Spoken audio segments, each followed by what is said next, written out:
Hogan Gidley worked in the last White House as deputy press secretary. He's now with the America First Policy Institute. He just had an investigation that found nearly 100 counties across 14 swing states failed to preserve voter data from the 2020 election. And that's a violation of federal law.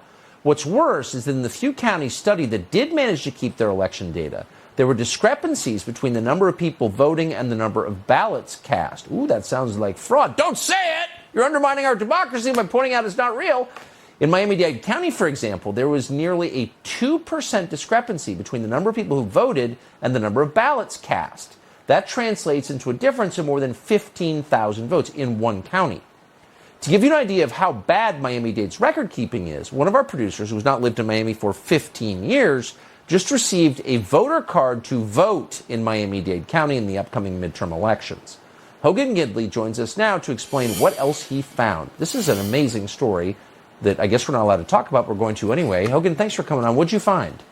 Thank you so much, Tucker. Look, and the law they're violating is the Civil Rights Act of 1960, which requires these states to preserve and maintain these lists and voter data for 22 months after a federal election. And of course, we did go into these 14 states. We looked at these top most populated counties, 100 of them. Of the 100, only 6 managed to keep any data whatsoever. And it was egregious when we took a look at those numbers. But it gets worse because we also took a look at the numbers of voters who voted and compared that to the number of ballots cast. They didn't match anywhere. And when we asked the officials on the ground, they had no answers.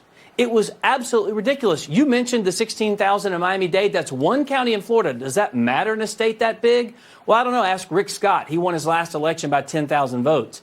Cobb County, Georgia, one county, we found 34,000 discrepancies. We know the last election there in 2020 was decided by 11,000 votes. You wouldn't let this happen at your bank. If you went in there and gave them $100, the deposit slip should come back and say 100. What if it said 50 or 150?